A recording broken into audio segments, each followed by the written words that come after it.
When I graduated school in 2019 with my master's, I end up having almost 80,000 student loan. That is a lot. Not to even talk about the interest it will be accumulating in the future. Now, when we move to the diaspora, we might not get those chance, but let's set it right for our children. So when our children complete school, they will not have all this kind of student loan. It's a huge burden. Let's start building our generational wealth for our children, and let's start it right. Welcome back. So in this video, I will be talking about how we can save for our children's college education. I will be talking about the two most common plans that we have for our children's education in the USA. The first one is 529 plan, and the second one is the ESA plan. Now, for this video, I will be talking about the 529 plan, and in my next video, I will talk about the ESA plan. So now let's dive into it. What is the 529? It is called 529 because of the IRS code where this particular plan is found. It is a state-sponsored program, and so this will vary from state to state, and it also gives a lot of tax advantage. With this particular plan, you have to contribute with after-tax money. However, whatsoever you contribute will grow. It will have a return. Those return will not be taxed when you take the money at the end of the day and use for qualified education expenses. Somebody will ask, what is a qualified education expenses? A qualified education expenses is where you are using this money to pay for tuition fees, books, supplies, and equipment. Let's say your child go to do computer science and he needs a particular computer. That is qualified education expenses. A special software for educational purposes is also a qualified education expenses. Now, a lot of people don't know, but you can use this for internet too. Your internet is a qualified education expenses. If you have a special case and the child have to go to school, he might need a special tools, a special seat, a special car. All this is part of it to help him or her gain their education, complete their program. So this is considered as qualified education expenses. No tax will be taken.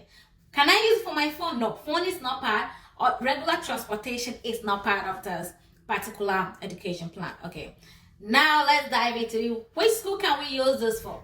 The 529 money can be used on colleges, K to 12 grade programs, public school, private school, religious school, vocational school, and you can even use it to pay up to $10,000 of a student loan for the beneficiary or for their sibling. So I think this plan is really good that you can use it. And there's no age restriction on this. So even if your child is still 35 and you still want to go and do master's, PhD, or even do bachelor's or whatsoever it is, you still have the chance to use this money. Okay, now if you did not use this money for qualified education purposes, then you have to pay tax on this. It's your money. Okay, you can use it on anything you want to use it for. Let's say you want to use it to pay for down payment, whatsoever amount you did not spend on qualified education, you have to pay income tax and also 10% penalty on that amount.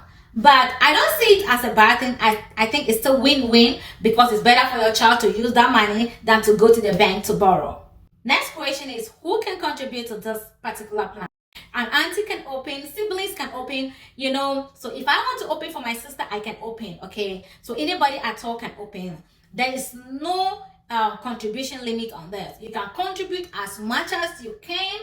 However, in 2023, if you contribute more than 17,000 US dollars, you have to pay gift tax on it. So I think it would just be good to be below the 17,000 for a particular child again. And then there's no income restriction. So even if you make 10,000 a year up to 1 million a year, you still have the chance to contribute to this particular plan. And I would say that this is a state-sponsored plan, so it can vary from state to state, but you have the choice to go in, look at what you want, look at which state gives the best plan for you, and choose for your children. You know what? If our parents did not do it for us, we have to do it for our children. The generational wealth creation starts from you, and I want you to start contributing for your children. In my next video, I will be talking about the ESA plan, so I want you to watch that video. Now, if you are still watching after this time, I want to say a very big thanks to you. I want you to comment, let me know the plans you are contributing to for your children, and Please subscribe and like this video, and I will see you in my next video. Thank you. Bye bye.